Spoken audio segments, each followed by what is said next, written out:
Halo teman-teman, di sini kami akan memaparkan hasil yang sudah kami kerjakan. Di sini kami mengambil studi kasus Pizza Hut. Sebelum melanjutkan, saya akan memperkenalkan terlebih dahulu. Saya Andri Fernando Suhono dengan NIM 682019-034. Dan ada teman saya Lismiati Mangguling dengan NIM 682019-025. Ada Restu Yoga Kurniawan dengan NIM 682019-052. Ada juga Cindy Limbongan Pasau dengan NIM 68 2019 108. Yang kami bahas itu ada pendahuluan, gagasan, kesimpulan, dan saran. Yang pertama, pendahuluan. Profil perusahaan dari Pizza Hut. Pizza Hut dimulai sejak tahun 1958 di kota Wichita. Saat itu dua orang bersaudara bernama Dan serta Frank Canary berinisiatif membuat sebuah kedai pizza sederhana. Ternyata, pizza yang mereka bikin disukai banyak orang hingga akhirnya menyebar ke seluruh dunia, termasuk Indonesia. Di Indonesia, restoran pertama Pizza Hut dibuka di Gedung Jakarta Theater pada tahun 1984. Dalam waktu cukup singkat, Pizza Hut menyebar ke seluruh Indonesia sampai ada lebih dari 500 outlet dari ujung barat ke ujung timur negeri. Visi yang dimiliki Pizza Hut Indonesia yaitu menjadi yang terunggul pada tingkat restoran kelas menengah di Indonesia yang dicapai lewat misi menawarkan kenyamanan, suasana, dan menyajikan pizza yang terbaik dengan harga yang terjangkau. Dan misi dari Pizza Hut Indonesia adalah semangat dalam bekerja agar mendapatkan hasil yang memuaskan, melayani customer dengan baik, menerima kritik dari customer agar perusahaan dapat menjadi lebih baik, dan yang terakhir adalah open mind terhadap segala hal. Berikutnya, kita akan membahas mengenai bidang usaha atau lingkungan kerja organisasi. PT Sari Melati Kencana Tbk atau yang lebih dikenal dengan Pizza Hut Indonesia merupakan perusahaan publik yang bergerak dalam bidang retail makanan cepat saji dan bermarkas di Jakarta, Indonesia. Perusahaan ini didirikan pada tanggal 16 Desember tahun 1987. Perusahaan ini merupakan pemegang hak waralaba tunggal Pizza Hut di Indonesia. Pada tahun 2004, perusahaan ini diakuisisi oleh PT Sariboga Raturaya, salah satu produsen tepung terigu di Indonesia. Lalu ada juga struktur organisasi dari Pizza Hut. Nah, dari struktur ini ada dua, yaitu organisasi pusat dan organisasi tiap cabang.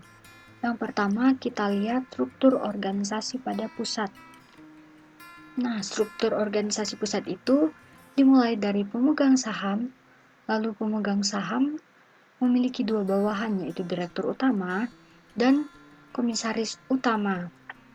Lalu pada direktur utama ini memiliki bawahan direktur pengembangan dan direktur operasional. Kemudian alur dari direktur utama ke direktur pengembangan dan direktur operasional ini yaitu audit internal. Lalu untuk direktur pengembangan dan direktur operasional ini memiliki 4 bawahan, yaitu yang pertama manajer umum manufaktur, yang kedua manajer umum pendukung operasional, yang ketiga manajer umum sumber daya manusia, yang keempat sekretaris perusahaan. Nah, untuk komisaris utama ini memiliki dua bawahan, yaitu komisaris independen dan komisaris komisioner. Nah, untuk komisaris ini dipantau langsung oleh komite audit agar tidak terjadi korupsi. Kemudian, untuk pembahasan selanjutnya adalah struktur organisasi tiap cabang, di mana struktur organisasi tiap cabang ini dimulai dari operation manager, lalu turun ke restoran manager, kemudian restoran manager memiliki asisten restoran manager, dan asisten restoran manager ini memiliki dua bawahan, yaitu shift leader dan crew trainer. Lalu untuk crew trainer ini memiliki bawahan, yaitu crew. Nah, dari organisasi tiap cabang ini bertanggung jawab pada organisasi pusat, khususnya untuk manajer umumnya masing-masing. Lalu job desk atau job description dari struktur organisasi tiap cabang dimulai dari operation manager. Yang pertama yaitu bertanggung jawab atas perencanaan, pengerahan, pengawasan, koordinasi dan partisipasi dalam kegiatan restoran, Yang kedua, mengkoordinir jalannya operasional restoran secara keseluruhan. Yang ketiga, bertanggung jawab penuh terhadap semua bawahan restoran. Yang keempat, secara terus-menerus dapat meningkatkan penjualan dengan menjaga biaya tetap rendah sesuai standar operasional prosedur yang telah ditetapkan. Dan yang kelima, melaksanakan tugas-tugas administrasi. Keenam, mengatur, mengawasi, dan mengkoordinir seluruh outlet. Lalu, job description dari restoran manager yaitu bertugas memastikan kegiatan operasional restoran dilakukan secara efisien dan profitable, menjaga dan meningkatkan reputasi restoran, serta etos kerja karyawannya. Dan juga restoran manager bertanggung jawab atas kinerja bisnis, serta memastikan terjaganya kualitas hidangan, pelayanan, nutrisi, kesehatan, dan keselamatan dalam operasional restoran sehari-hari. Nah, job desk dari asisten restoran manager yaitu yang pertama, mengembangkan dan mengimplementasikan strategi pemasaran. Yang kedua, membuka jaringan atau relasi kerja baru serta memperluas target pasar. Yang ketiga, meninjau dan merevisi orientasi produk. Yang keempat, meningkatkan hubungan pelanggan. Yang kelima, mengawasi kerja karyawan untuk menentukan kualitas. Yang keenam, melakukan tinjauan kerja. Yang ketujuh, membuat jadwal kerja. Dan job desk dari shift leader dan crew trainer itu, untuk shift leader sendiri bertanggung jawab untuk merekrut dan pelatihan staf, memastikan produk sesuai dengan standar kualitas perusahaan, serta mengatur jadwal dan memonitoring tugas yang sedang berlangsung. Dan job desk dari crew trainer, yang pertama melatih anggota, yang kedua mengawasi sesama anggota staf selama periode pelatihan, yang ketiga mengidentifikasi pelatihan, dan yang terakhir job desk dari kru atau karyawan.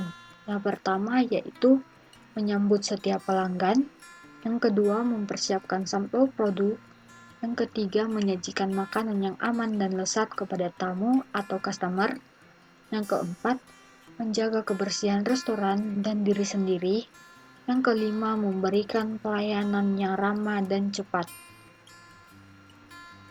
Nah, yang kedua ada gagasan. Nah, ada analisis kondisi bisnis dan kondisi SITI saat ini. Nah, analisis yang kami gunakan itu menggunakan analisis SWOT, yaitu Strength, Weakness, Opportunity, dan Threat.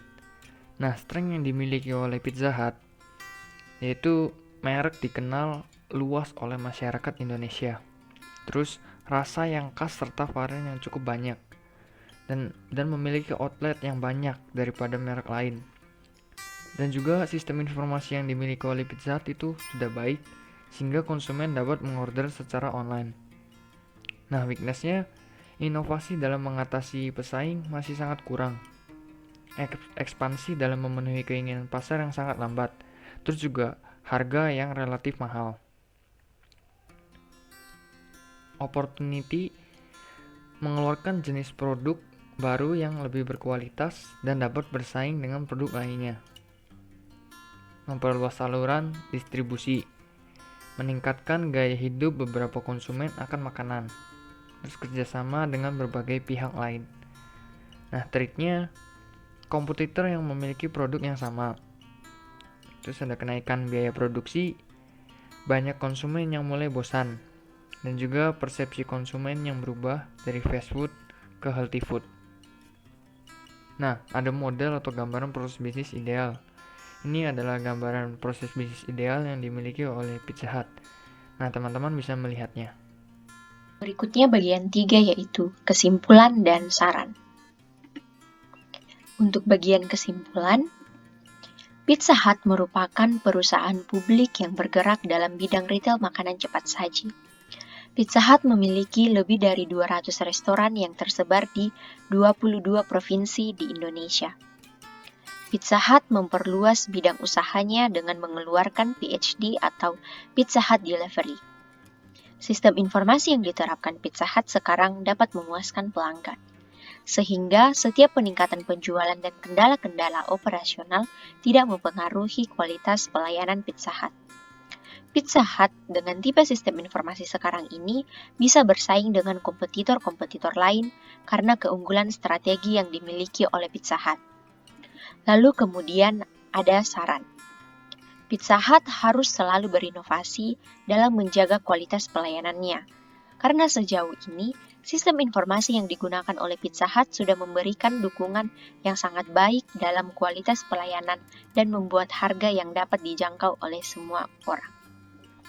Sekian dari presentasi kelompok kami. Terima kasih, Tuhan memberkati.